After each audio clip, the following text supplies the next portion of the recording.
And welcome back. It's good to see y'all. Welcome to our third of 3 developer live streams to talk about all the cool stuff coming up with Destiny 2 Into the Light. My name's Andy. I work on the social media team here at Bungie, and we've got an awesome set of topics to go ahead and cover today. But first things first, we wanted to go ahead and remind you guys of one clarification we made. For starters, all of the weapons in the Brave Arsenal will now be releasing on April 30th. So just as a quick reminder, all those weapons will be available for you to farm over the course of Onslaught. There's many ways with which you can go about it. For starters, obviously, you can go ahead and attune yourself to a weapon. So whether you want to go ahead and grab that recluse that you've had your eye on for so long, you've got the opportunity to go ahead and do that over the course of Onslaught. Also, there's going to be the chest up by Shaxx. The outbreak on the table, guys, they're doing it. They're doing it. But worry not, you'll have plenty of chances to dive in, grab the weapons you want, whether it be through our site's quest lines or otherwise. Those opportunities will be wide open and available. But we have a whole new set of topics to discuss today, including some reprised exotic missions, a look at the PvP. I heard nothing he said. I just see outbreak. We'll go ahead and share with you in just Let's a bit. go. But as usual, it won't just be me talking through it. So let's go ahead and tell you about the wonderful folks I have here just to my left. Bungie. Some incredible developers here at Bungie. We'll go ahead and start with the gentleman here to my left. Friend of the show, one and only Mr. Tom Farnsworth, Senior Design Lead here at Bungie. Tom, welcome back. I'm back. I keep bringing me back. I know. Come on, you're the best. We couldn't possibly let you go.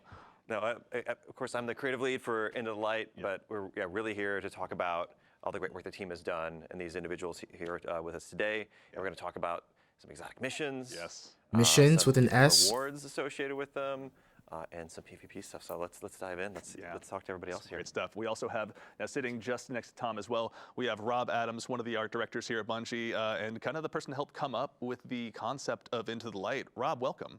Thank you. Thanks for having me. Excited to be here. Yeah, no, it's good to have you. We have a lot of fun stuff. We were talking before the show about a lot of cool stuff. We'll have plenty of fun details to dive into here in just a little bit. And of course, the one and only Willie Chang, activity designer here at Bungie.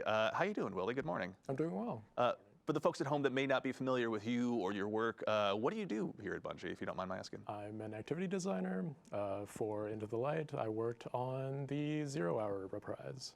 Nice. Well, with that, we may as well start diving into the show at hand. We have a lot I of mean, cool he stuff said to it. start with. In addition to, like we mentioned, some awesome reprised exotic missions, including the Whisper and 0 Hour. With Thank both, you. Feature, craftable versions of each weapon. But Thank let's go ahead you. and start at the top with the Whisper. 0 Hour We've and had a Whisper, chance to go bro. and kind I of knew pull back it. the curtain and look behind the scenes a little bit. Let's go ahead and start from the very top. Rob, you were there when it all started. Why did Bungie make the Whisper to begin with? Well, I think in the first few months of D2, I want to say like the first. If they chose 3 to 5 otherwise, the whole months, community would be in shambles. We felt like there weren't enough secrets in the game. It felt like the game was pretty well known, you know, and kind of like discovered. And it just needed some big secret to be found by the players. And we thought that that would excite our community quite a bit. Like it would just go over really well. We hoped it would at least. Yeah. And we had all this nostalgia for the Vault of Glass and Black Spindle. I mean, one day we were just sitting in a conference room and we're like, what if we just made another Black Spindle mission, but we made it a lot bigger? Yeah. Right? Speaking of, we've got here on screen kind of some, if we can call it as such, original concept art. You'd say, for Oh the my Whisper? goodness. Concept art. Yeah, That's can you tell us funny. a little bit about what we're looking at here? Well, that's actually the very first whiteboard drawing when we got all excited and we ran and found a conference room and we started, you know, drawing what this could do, what we would want to build. And really, this kind of shows some of the magic formula. You know, like we had a contract, really, that we called it a contract. And this was an unspoken agreement between us as devs and the hardcore, super engaged players. Yeah. And it really was, if you can pass a test where your mind is going to be tested, your fighting, right? Yeah. Is going to be tested, and you're going to be able to pass these tests, right? Yeah. Your movement, your mind, your fighting. Yeah. If you can get past these tests, you're going to be rewarded with great power. Yeah. And that was the contract. And so one of the other things we did, and you can see it up here in the upper left, is there's a little crack, and then the path continues. Yeah. And, you know, that's the red herring. And so we thought, well, rather than lead players by the nose and have a bunch of narrative and make it really obvious what you're supposed to do, what if they get into this mysterious place and they don't know what to do? And when they go down the path that they think is right, it's not. Yeah. You know, and they go blazing right past the actual opening. It was a good time. And so we knew that when we first discovered were it. pretty confident that that was going to appeal to the hardcore players, because once they learned the path, they could then bring their friends in and show them, and then we would have the videos, you know, with the walkthroughs, and it would just appeal to as they let their friends go first that first time to watch them fall off the edge helplessly. Also, too, is, you know, to kind of focus a little bit more on the art direction as well. I think, to put it lightly, the vibe in The Whisper is pretty intense. Can you tell us what it was like, kind of imagining that space and bringing it to life? Yeah, well, we wanted this like intense mystery vibe, right? The mystery of I'm on IO, and I found this place that I've never seen, I didn't know existed. Yeah. And where does it go, right? In that mystery, and also the feeling of dread. Yeah. And so a lot of that. yeah, and it's easy to get a vibe if you listen to one type of music, for example. Right. So we were watching Stranger Things and listening to the soundtrack, and I got really into, you know, building this traversal puzzle. It has a really consistent vibe because it was just one type of music that was listened to for the whole thing. Yeah. Speaks to my Hotline Miami fan inside, honestly. Also, too, is we've got another picture as well of the infamously titled Green Room as well. There was a really cool anecdote you had kind of about the development process of this. What was it like bringing this kind of very iconic, I guess I'd say, Destiny room to life? Yeah, well, this is funny because there was this thing that we wanted to try, right? Make a room that has a trap in the center, that if you mess up, you end up going down the trap and you get punished for it. And when you get out, you end up back in the room. And it just happens again and again and again. And there's all these different ways that you try to find your way out of this room. Right. So the test was to make a tiny version of this, like 1/4 scale. And we brought it into the playtest lab. We had Cosmo and Dylan. We had a bunch of our testers and designers in there. Yeah. And I just waited, right? And I waited for someone to find the hidden shortcut, right? Like, what's going to happen when they find that hidden shortcut? Yeah. And so the first person that found it, they just screamed and started laughing, and then everybody started finding it, and based on that reaction, we knew we had something good, and then it got scaled up into what you see here, and back to the vibe thing again. Yeah. When this got built, all I They're did gonna was add blacks other out of the weapons first to 6 farm in albums, there? like over and over. Yeah. So it just has that really consistent vibe all the way through. That's just a trick that the whole team Maybe at uses least to a get, craftable Whisper. a theme or a an vibe Outbreak. to be consistent. We're going to go ahead also too and start to jump in the activity so we can see this this vibe up close and personal as well. But here we are. We're back in the Whisper as well. Really quickly too. DMG off the top, getting 10 subs. Willie, when it comes to, you know, bringing these encounters forward, bringing them to the modern era of Destiny, what were some of the bigger challenges that you'd say you have to overcome in order to make sure that they were fitting for today's sandbox? Yeah, so sandbox-wise, players nowadays pack a lot more power than they did before. People can clear entire rooms of ads from these activities back when It's still timed. they were in their original state. Yeah. Just like extremely Which is quickly. good. So we had to beef up the number of combatants that are in these encounters, and later on I might talk more about additional tuning. Nice. Totally, Okay. yeah, we can come back to that in a second. But I think also too, really quickly, you know, back in the day, there was a very bespoke way of getting into the Whisper. You had to kind of hang out on IO, wait for this mysterious portal to come up. But we've made some changes to that as well. I think you were mentioning before we hopped on the air. Oh yeah, I mean, I was a victim of it, right? We had the public event with the RNG, and you had to wait for the right one. And you know, one time I tried to take a coworker through on a Saturday, and we spent like 7 hours just trying to get a few runs because of the public event. And that we just had to change that, right? And the team was excited about having a new, you know, benefactor, a new character that you go and talk to. So you'll be talking to Eris Morn. Eris Morn's going to tell you some really cool stuff. I don't want to give it away. Smart, yeah. But you know, you're not going to have to deal with the frustrating trigger to get in anymore. Excellent. No, that's always good to hear. Giving a chance, especially, you know, if people are going to come back in here multiple times as they kind of build up their craftable exotics. Obviously, a pretty key component. Also, too, is, you know, I think it's worth mentioning that this has undergone more changes than just the combat landscape. For the veteran players who are coming in here, folks like myself that have maybe kind of had a lot of this committed to memory, how have you gone ahead and made sure that it's fresh for those veteran guardians out there?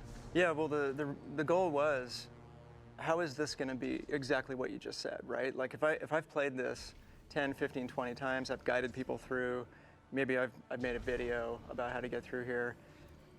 How's it going to speak to me, right? Like, what's going to be cool for me to go in and do it again? And that was the goal that the team had. And when we knew we were going to do this, I made my own list, right? Like, I was like, we're going to change this, we're going to move that, and I was really excited about it. So Tom was in this meeting. So I show up, and there's like, you know, 15, 20 people, and they presented this whole plan. and I had my list all ready to go, and I was going to wait. I was going to listen to all the proposal and everything, and then start giving ideas and stuff. And when they finally finished presenting this plan for how to update this thing, I just deleted my list because it was like, it was way bigger and way cooler than anything that I'd come up with. Yeah. It was just so neat to see like a fresh take on it. So if you think you know where the chests are, if you think you know where all the secrets are, if you think you know where all the surprises are, you don't, because they're different. All those old guides and all the old walkthroughs, they're gonna have to be remade. Even though I'll just give one away. When you first get in, there's that first secret chest room on the right. Right. The anomaly has taken care of that. It's not there anymore. Anomaly has taken care of it. There's So more surprises. to the Steam guide writers, to the game facts writers, to the folks making their YouTube videos, a revision 2 is going to be in order sometime soon. Oh yeah. By the sounds of it. Yeah. That's really exciting. Also, too, are there any other changes that you guys are particularly excited about when it comes to the Whisper? We're going to move on to 0 Hour here in a little bit, but before we conclude our journey here, Willie, actually on your side, are there any changes in particular that you're excited about with this updated version? I'm excited about the way that the boss fight has changed for this activity. Interesting. All right. Well, we'll leave that to folks to go ahead and discover on their own when it comes to the launch day of the Whisper. But all right. Yes, this is a first look for the folks out there who are looking to go ahead and make sure that they're ready on day 1 to go ahead and add another craftable exotic into their collection. Craftable. Obviously, the Whisper is going to be there for you, but we don't want to spoil all of it. You'll have it in your hands soon enough. And also, some folks out there have already had a chance to play it, so we don't want to go ahead and uncover too many of the mysteries. That makes sense. Up next, we've also got, obviously, another iconic one, 0 Hour. Let's start from the top. Can you explain, Rob, the concept behind Trevor? You've obviously got an homage to him on your... I have my shirt, yeah. Yeah, absolutely. Can you tell us a little bit about what this original concept was? So Trevor was really inspired by this. There's this Japanese game show called Takeshi's Castle, and it's been around a while. And it's great because it has all these physical challenges and people getting knocked down or flipped over and stuff and trying to get through things. And there's just a lot of comparisons to what we try to do in Destiny, and we've borrowed from that show and shows like it for a long time for cool ideas. And they have this one bit where the contestants try to get up this hill, and there's this big fake boulder that comes down the hill. Right? And there's these little like side rooms, like little pockets that they can try to get into. And so we were like, man, if we had something like that in the middle of this mission, that would be amazing, right? And so we had this thing that we called, there it is. Yeah, we got some concept art up on the screen now. So we had this thing that we called the hazard for a long time. The hazard is going to get you, right? And it's going to come down at you. And on the left, you can see the original whiteboard drawing of what this could look like. And there you see the hill with the slots. We basically lifted off of Takeshi's Castle. And then that evolved into what we eventually made as a maze, right? And then there's the very first drawing of Trevor. And on the right, you can see a concept art by one of our artists named Fan Gao. And when I looked at it, it had a bit of a vacuum cleaner look. It didn't quite nail the fear, which we might talk about in a second here. So then on the far right, you can see the centipede legs and the light and the final revision. That's pretty close to how Trevor ended up. Yeah, it definitely it feels terrifyingly familiar in some ways, we'll say. And I, kind of while we're on the legs, Good job, Tom. which brings up honestly another great example I'd love to touch on as well is, as a guardian myself, we've felled gods, we've fought some of the most difficult battles in the universe, whether it's against our fellow guardian or the many foes that set foot inside the solar system. When it comes to Trevor in particular, it elicits a very primal, sincere fear. How did you guys kind of elicit that from players who have obviously conquered so much? Well, I think there's this satisfaction from scaring people that's inherent in everybody. We've all scared somebody, I think, at some point. It's just super fun, right? So what could we do in Destiny to actually make people feel fear? And the team was super excited about how to try to tackle that problem. Because you're right? Like Guardians can just jump away and we kill everything and we're just gods. Invisible and dodge away. Yeah, exactly. To do it, yeah. So how do you scare our players in the game, right? So the first step was drop you in a maze. There's something in there that you cannot kill. You can't jump up because the ceiling is just above your head, right? So those were the first 3 things. This thing is faster than you.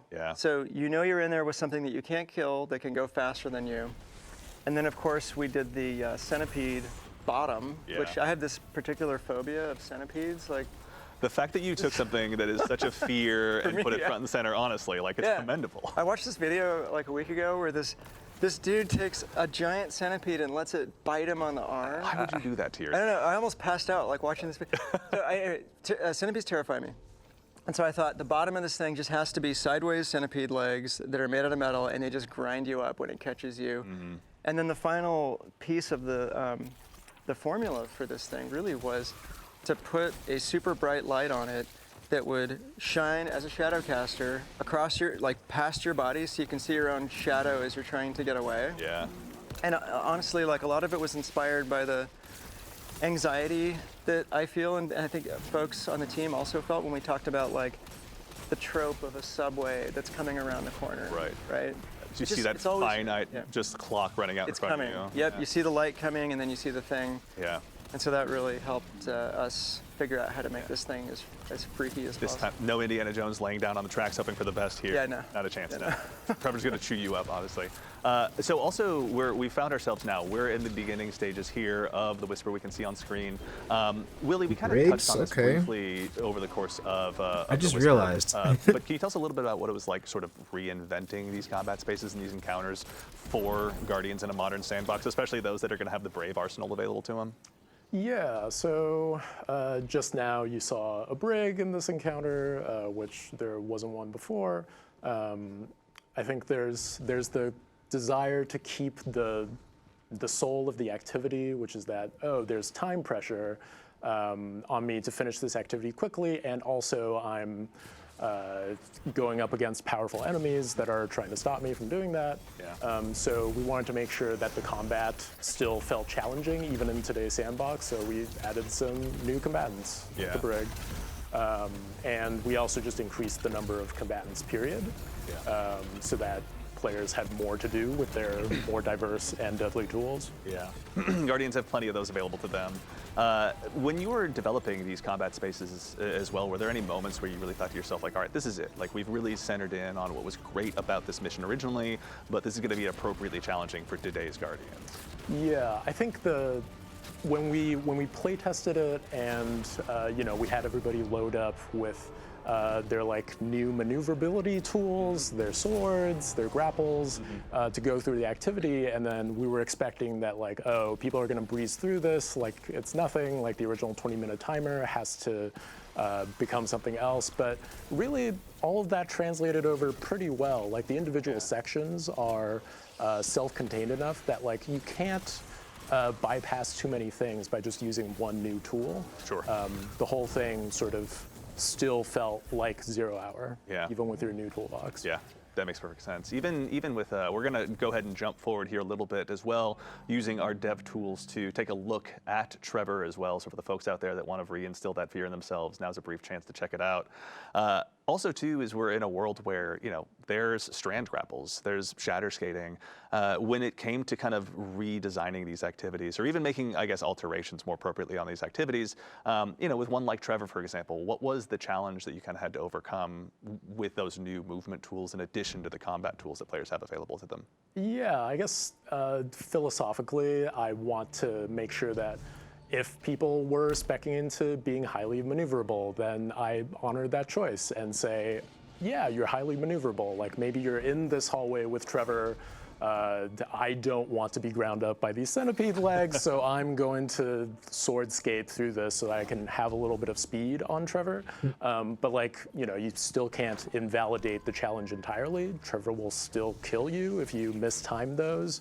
So they're just like different expressions of how you want to tackle these challenges, and none of those expressions like fully throw these challenges out the window. Yeah, actually, something too that I'm seeing pop up in chat here is the mention of the timer. So for starters, there's also, this is normal difficulty, there's also a legend, isn't that right? Yeah, Tom, can you tell us a little bit about like any updates to the timers in these missions as well? So, and Willie, feel free to hop and correct me if I'm wrong, but on normal, it's 40 minutes because we want to give players a little bit extra time, especially if you're new. We want this to be accessible, everyone would get in there and get the experience. But a lot of our kind of like quests, content, and secrets are in the Legend version, which has a 20-minute timer. Yes. Yep. Interesting. Okay, perfect. All right. Thank you, chat. In addition to these other updates you've made, are there anything or any changes you've made in particular that you're excited about that you're comfortable talking about it here, or is it just you want players to dive in and find out for themselves? Yeah, so the whole secrets setup for 0 Hour is different. So previously we had key cards. Those have been replaced by another secret system that you'll just have to find out more about for yourself. Excellent. And Sounds good. I'm also proud of the boss fight in this That's activity. right. Yeah, we'll hold that one close to the vest. Players will have a chance to see that on their own and see Willie's hard work in person very soon. Now, as we mentioned at the top of the show as well, there's going to be craftable versions of these exotics, and we're going to check them out. But there was one more example that I wanted to ask you about, Rob, in particular. There was some discussion briefly about the acronym that is Trevor. Could you tell us what that stands for? Yeah, I'm gonna tell you, but I had to open my phone because it's like impossible to remember that. We all have our notes. Yeah, it's part of the game. So early on, the team we just realized we had to figure out an acronym for this because we loved the name Trevor because it was paradoxical. I went to school with a kid named Trevor who was the nicest kid in the entire school, just nice to everybody to a fault, right?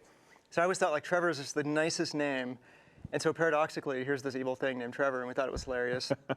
But once we alphanumericized, is that a word? Yeah. Once we made that, we had to come up with the acronym. So the one that I had was Tracking Robotic 3-Vectored Reducer. Because it reduces, right, Tom? It's like it reduces you, yeah.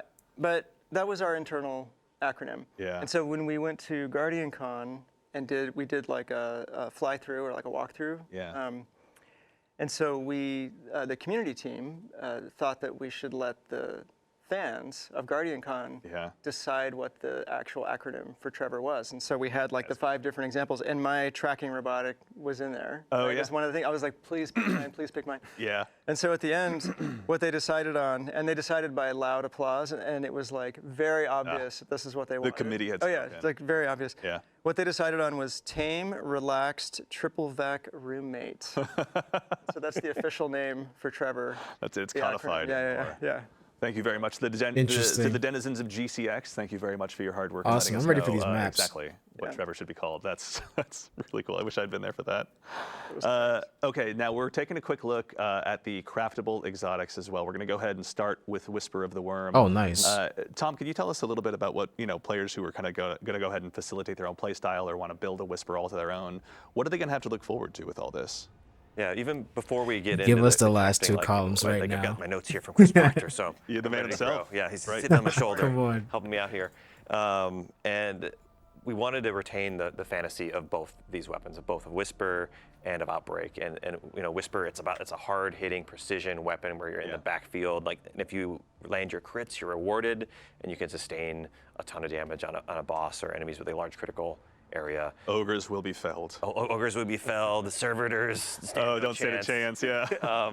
And then with Outbreak, the fantasy is all about spreading the plague of Siva nanites. Certainly. And we'll be able to get to that in a minute. But I think we're looking at Whisper right now. yeah, so specifically with Whisper and Outbreak, for both of them, with both these crafted weapons, they'll both have a craftable barrel, magazine, traits, and stock options. The barrel and magazine options will let you really push the stats around. So you'll be able to have a max stability Whisper if you want. Yeah. Which was really advantageous for a weapon that's about this hitting repeated critical hits. Certainly. In an area. And then specifically for the perks on Whisper, and both the perks on Whisper and Outbreak are things that by engaging in our secrets week over week, and in both of these exotic missions, you'll be able to unlock them. And for Whisper, it starts off with Mulligan, which is the classic perk where if you miss your shots, they get refunded. But if you upgrade it, you can get Field Prep, which will give you more shots, which equals more damage. Field Prep. And then there's No Distractions, which will allow you to keep under fire, hold your aim on your target better. And there's also Enlightened Action, which is for more forgiving reloads. So there's, I think, a lot of options for players of different play styles and different skill levels there. Yeah. And then just the cherry on top there with Whisper is that it's getting a reserves bump. So it's going to go from 18 in reserve to 24 in reserve. Oh, wow. So you're going to have a ton of ammo to just like make it a sustained damage monster, which is super exciting. So ultra precise players like myself who never miss a shot will have even more. Why are you guys laughing? Why do you? Sorry. Why is that funny? No, that's really exciting. We have Whisper the Worm in addition to Outbreak Perfected now joining the pool of craftable exotic weapons. Did they show us the last Let's take a quick look think so. at Outbreak as well while we're here hanging out in the Enclave. Tom, kind of, second verse, same as the first, same question. Can you tell us a little bit about some of the perks and updates that players will have available to them with their options to craft Outbreak Perfected? Yep, and so in addition to barrels and mags, it has its classic Outlaw perk is back. So you get your fast reloads on final blows, which works really well with Outbreak. It's all about also landing precision hits to either spawn nanites or to kill enemies and spawn nanites. Pulses are getting a buff too, right? Energy around, spread the plague. And then the second one though that we're added here is Rapid Hit, which plays right into that. So like you land your precision shots, you get more stability, you get faster reloads. Then another new one is rewind rounds. It's hard for me to say. Fast, try it out. Rewind. Which refills your reserves from do the same thing to minimize your reload. So like if you're hitting shots, Rapid you're just Hit though, that's getting for more PvP ammo, for which me. is really kind of interesting. Perpetual motion machine? No, perpetual death. Is that machine. Headseeker? Do you want the reloads, or you just want to keep shooting? Yeah. And then there's also a Head Seeker, which I think maybe for PvP or for certain play styles where like you're less focused on your critical shots. That's something to think about as well. Oh yeah. In terms of catalysts, if you already have them, you're golden. You can craft those. If you don't, play the Legend version of Whisper and 0 Hour, and you'll have a chance to get them. Very perfect. So that's still in there. I have and then, them, as I mentioned, so for unlocking these new intrinsic perks that you can slot in, there'll be like a 3-week mini quest line that rolls into the secrets for each of these. And Whisper is coming at launch within the light. Exciting. And 0 Hour is coming in May. Perfect. Okay. So it'll be a chance to go ahead and sink your teeth into 0 Hour for a while before you go ahead and change your attention and start unlocking another. Let me get that Rapid Hit in the Head Seeker one. Also, it's worth mentioning that there are more than just the craftable weapons available as rewards in these missions. Yes, thank you. True ships. Now, we were talking a little bit about this earlier, but as someone who still to this day wears 1,000 wings. You and me? Yeah, like we know the feeling of getting that ship and finally having that I was there moment. The ships are making a return as well, isn't that correct? Yeah.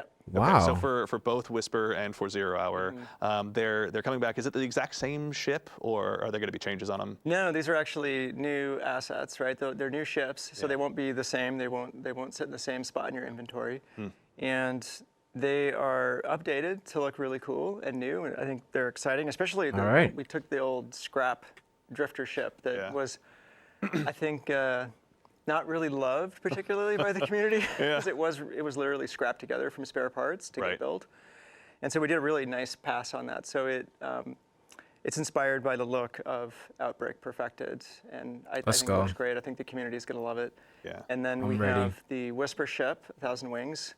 It's got a new design, so you'll still have your old 1,000 Wings, and if you have that equipped, players are going to know that you're OG and that you got it back in the day. Oh, yeah.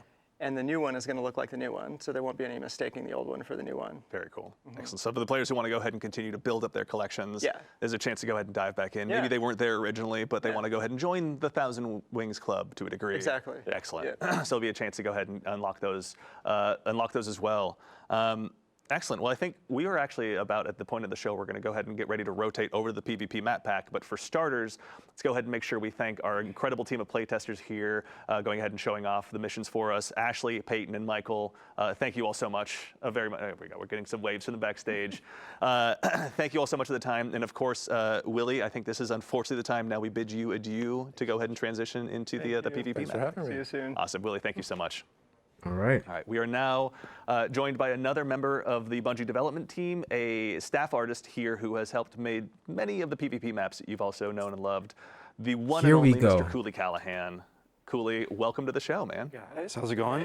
Good to see you. Thanks for having me. Absolutely. It's been so long. Yeah, it has. It's been Show a minute. us the maps. Right? That's full circle. Yeah. Now, we were talking a little bit before the show about Cooley. I'm going to go ahead and do us all a favor and put Cooley on the spot to a degree. Rob, we were talking a bit about Cooley's history. We were. Can you tell us a little bit about the man sitting just to your left, the contributions he's made to the PvP pantheon? Yeah, well, one of the things that was really important for us was to make sure that the strike team was stacked.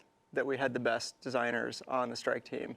And so Cooley is certainly one of those. He's a 6-year veteran of the PvP team who shipped over 11 maps. Yeah. A lot of them are Nice. fan favorites, and I'm not going to steal any more of Cooley's thunder. I'll just let him talk about some of that. Yeah, it's not everyone's a banger. I mean, there's definitely some maps that people would want some words with me, but I We'll think save that for later. But what are some yeah, of the just bangers? come find me. It's Yo, it froze I think, for a second. That scared me, Burning man. Shrine, Yeah. which is now Burnout. It's such a classic map. It's a Trials favorite. I And love then Burnout. Midtown is another map that turned out really well. We built that for Countdown, but I was just chatting with another Destiny fan at the dog park the other day, talking about how well that map supports all of the different engagement ranges, which is definitely something that we try to do. We try to create places for players to use their favorite tools. Yeah. Now with the maps, we're going to be looking at 3 of them today with kind of a primary focus on, you were mentioning earlier, I think it was the 3v3 kind of competitive side of things was sort of the focus for these maps. Absolutely, yeah. I think early on, a lot of the direction that we got was we wanted to bolster that competitive gameplay experience with new maps, tweaks to the modifiers of some of the modes, and so we, in our play testing, really focused on the competitive playlist and really centered and put those experiences at the forefront. And then, all Destiny maps, can suit a variety of modes. So we also made sure they worked elsewhere. But for the most part, we really did want to provide new experiences and just breathe a little bit of new life into the higher, maybe a little bit sweatier gameplay. So weird how you were staring directly at me when you said sweaty, but that's fine. We'll let it go for now. Actually, briefly too on that topic before we kind of go into the guided tour of these maps. Having had so much time to sort of be a part of building the tapestry that so much of our PvP happens on, what were some of the key lessons that you kind of taken away from having built those maps and seen them I just go want through to see everything from everything. trials to quick play and bringing forward those lessons into these maps? Yeah, I think one thing that is always at the forefront of our minds is, trying to strike that balance between, providing the playground for players to express themselves and express their Guardian and their play style.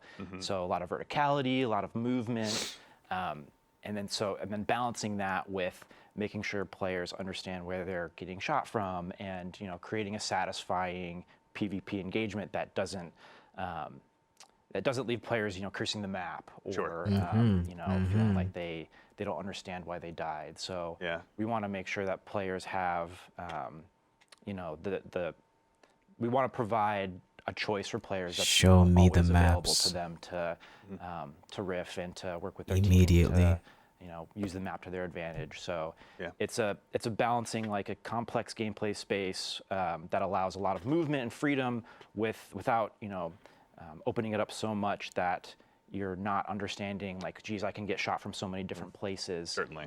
So we really, it's a little bit of back and forth. We'll open it up, we'll try some things.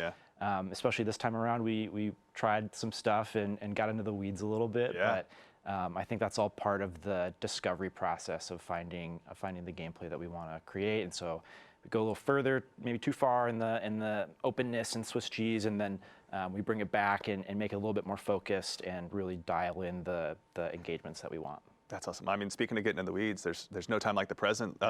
Shall we go ahead and dive on in? Absolutely. Yes, Excellent. yes, please. Diving on Oh in. my God. All right, we got the first of 3 maps to go ahead and show off. This is the we have one on Europa, one on Neomuna, and then one Finally. on one of the pyramid ships in Essence, I believe is the That's name of right. the location. Finally, So this is the Europa. first one. This is here on Europa. Cooley, can you tell us a little bit about what we're seeing here today, or where we are? Yes, so this map is called Eventide Labs, and this is a long-forgotten human colony research outpost on Europa. 5 minutes left. And Keep it up. it just so happens that Aramis has chosen this location as a refueling station for her catch. So here you'll see, perched snap. just above the horizon is her catch in the skybox with, it's getting hooked up, and we have a servitor over here that's hooked up to the catch to provide that ether that the Elixni need. And so we really wanted to situate the maps in the universe and draw on that deep Destiny lore. But yeah, we definitely have a presence of Fallen here, set amongst the abandoned human, ice-encrusted structures of the past, which has been a really fun environment to work on. We definitely want to bring in as many new palettes as possible because there's so much great environment art content, and the palettes are really cool, and we want to use those in PvP wherever we can. Just to, the different palettes have different character that leads to different gameplay spaces. Also, when it comes to kind of finding these maps of place in the world, Rob, having kind of looking at through an artistic lens, what were some of the challenges or even kind of exciting opportunities potentially of finding, new places for these maps to live in the more modern era of Destiny that we've been experiencing more recently? Well, we really wanted to make sure that when we do an update like this, it's a major refresh to the map rotator, right? Like we're adding quite a bit of variety here. We wanted to make sure that we had 3 distinctly different places and places that players hadn't seen a bunch of times. So fortunately, we had these available to us, and I'm looking at it again now. I mean, I'm not getting sick of looking at this. The team does such a good job. It's gorgeous. This is, one of the cool things is just how purposeful everything feels in the world. Our team always pushes it so far where it really feels like you're walking into a truly recently defunct, human colony or whatever the case may be. Yeah, and the frozen world of Europa, I mean, they all have their advantages for PvP, but the frozen ice walls of Europa are just perfect for multiplayer, and I'm sure Cooley's going to talk about this a bunch. Yeah, actually, also too, Cooley, if you wouldn't mind, as people who have heard me talk too much about Destiny PvP would know, Dead Man's Tale and I get along a lot. Can you tell us a little bit maybe about some of the sight lines or opportunities that I'll have to maybe rack up some additional kills as I dive into this map the first time? Totally. If long range is your thing, this spot out here is definitely the place for you.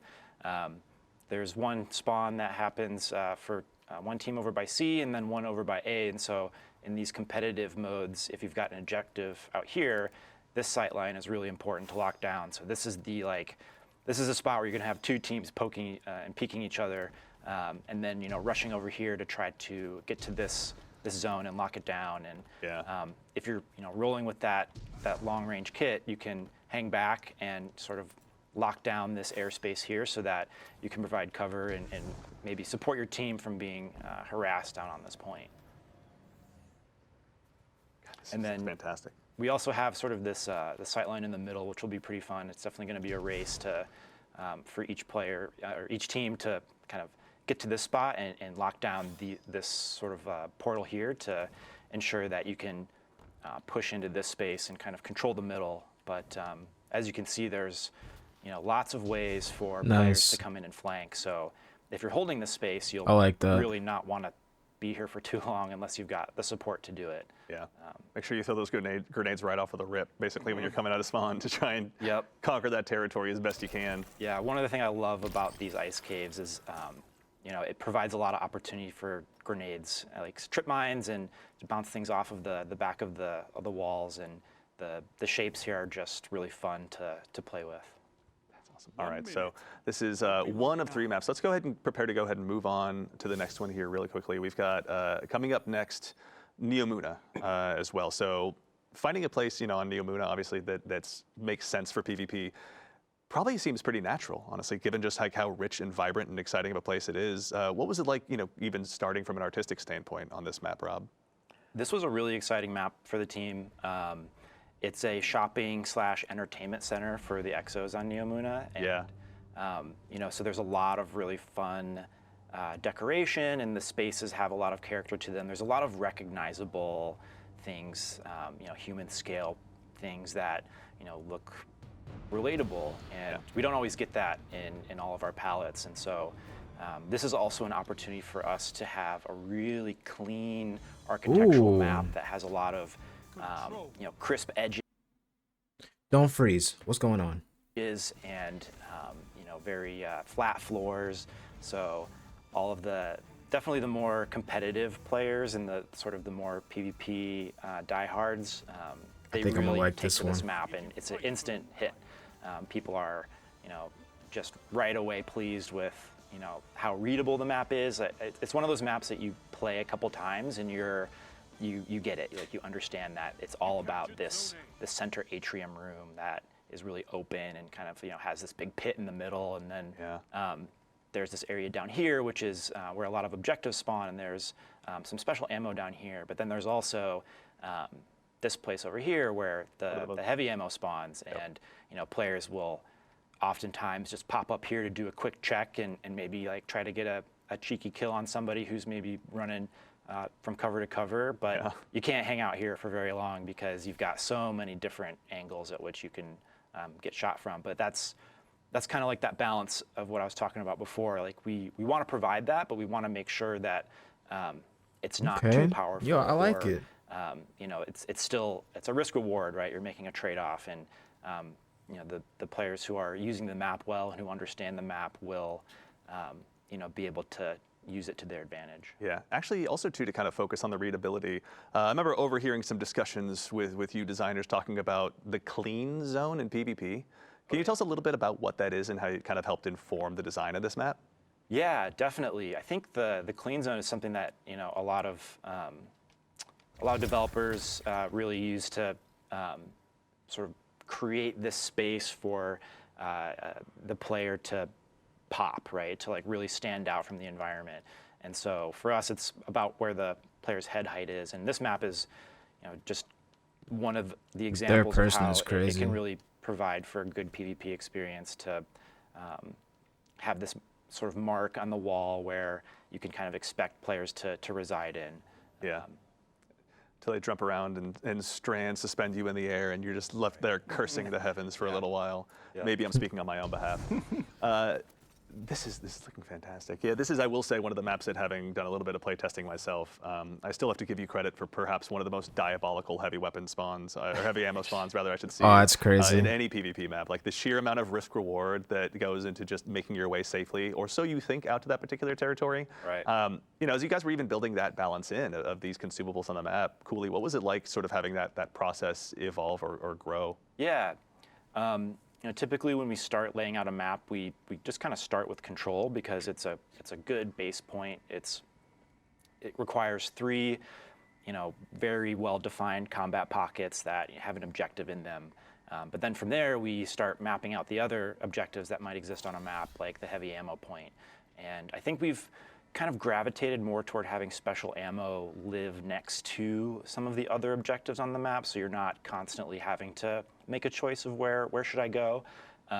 But we kind of map those things out, and it's sort of a formula. There's definitely a sort of a order of operations, so to speak, of you start with these big strokes. You go to the next stage and start making sure that you've got space and combat pockets for maybe Dominion or some other game modes, and things just kind of fall into place from there. Excellent. All right, and we've got one more map to check out as well. For all the fine folks at home, we're going to continue our guided tour, and we're going to make our way over to Essence, to one of the pyramid ships, to check out the final PvP map that'll be releasing in this pack. As we're flying in, I gotta give you guys credit. Like the space that exists inside those pyramid ships that's being terraformed by the Traveler looks just absolutely incredible. But this is the first time you guys have had a chance to really flex your muscles and build a PvP map out here. Rob, just to start from your perspective as we load in, what was it like developing this, playground for Guardians that's kind of so deep in the enemy's backyard? I think it was really tough. Yeah. I remember there were quite a few iterations of this map, and I know Cooley's going to go into more detail, but like from a high level, it's a pretty inherently noisy palette. Cooley was talking about the clean zone. There's some palettes in the game that are just very visually noisy. So the geometry is noisy. They create a lot of shadow and a lot of highlights just by the geometry itself. And then the textures, the shaders that are on the geometry, those can be noisy. Yeah. And then there's the clutter of the palette. So when you have an environment with a lot of entropy and there's just rubble everywhere, there's like garbage strewn around or plants hanging down, like we often do in Destiny. We have to declutter. Some of like the European Dead Zone maps, for example, are highly cluttered. And so this was an example of one of those fairly entropic, high clutter palettes that the team had to kind of wrangle into shape. Yeah. And I'm sure Cooley's going to talk about that process because it was quite a process. Yeah. Actually, Cooley, I'd love to continue and just start there. Taking this space and choosing the most recent destinations, kind of making it suitable for a PvP map. What was that process like from your perspective, kind of from more of a design side? For free. It's again a process of back and forth. This is great. We start with mass out, and mass out is the simplest and cleanest. Keep in mind, guys, these are free maps. And from there we start developing the spatial character. Free exotic of the missions, map. And free one of the things we arsenal, like free to activity. Ask ourselves is, what is this place? Like, and even with a more abstract palette like I'm just grateful at this Essence point. Ship, it's worth asking that question because we can leverage That spot is spatial really cool. archetypes that just kind of like naturally resonate with people. So like here we have, in this map, we have sort of these dueling huts, or these dueling ziggurats, and inside of them is this artifact or shrine. So maybe this is like maybe this part of the ship is a collection of mysterious artifacts that the Witness has collected. And so we lean on those things to give a little bit of rhyme and reason to a space that otherwise is completely abstract. And that is also really useful for us in terms of we can make any kind of space we want. Like, we're not limited by architectural constraints, but you know, it can be tough sometimes to orient players in the map when you don't have things like doors or, you know, like TVs or you know, any sort of, you know, human scale architectural pieces that kind of clue you in. So, yeah. It's also too is I remember we were talking a little bit before the show, Rob, even about, you know, what it was like from a design standpoint and bringing in external testers to try these maps out for the first time. Can you tell us a little bit about that experience and kind of, as you I think phrased it, discovering your own blind spots? Yeah, well, we've done this before for years, really, and we did it again here, and it was, I think, really successful because, you know, it was 2 days. They ran through these maps when they were still in development. They weren't too far enough along where we couldn't make some pivots that we needed to. Yeah. And they found a lot of stuff. I mean, for this map, for example, we thought it was in a pretty good place. Yeah. And a lot of things were called out. They didn't pull any punches. They were honest and clear and constructive with the feedback. And it wasn't super easy to hear it all, but you know, when the team listened to it, and we took tons of notes, and it was also about, I mean, they gave feedback on our sandbox as well. Dang, bro. But lots and lots of map feedback. It was incredibly useful, and you know, just another lesson in what we don't see. Yeah. You know, and it's so valuable to do that. And these, I can't say who they were, but they're very well-known community players. Maybe some folks in chat, who knows? But yeah, but you know, we really were careful about who we brought in because we wanted people that would be very pragmatic. You know, they weren't interested in their own, you know, YouTube monetization strategy or how they particularly make content. They wanted the game to be in a great place. They wanted PvP to be in a great place for the community and for Destiny. Absolutely. Right? And they were carefully selected that way, and great communicators who could articulate the feedback. They could really speak to what they were experiencing and what we could do to fix what they were experiencing. Yeah.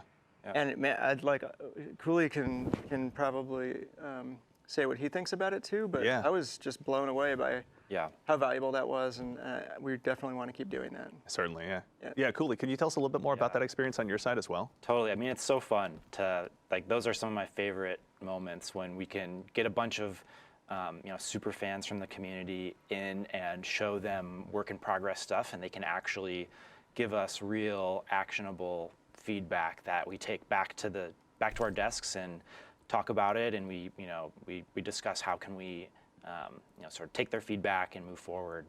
And this content is for them in a big way, right? Like, we need their approval. Like, we absolutely, you know, that's our mark. That's our goal, is to you know, create content that they're gonna love playing and that they're excited to play and that their go back to the map. Go back. Are gonna get excited to play. Go back. And sort of learn together and build strategies for.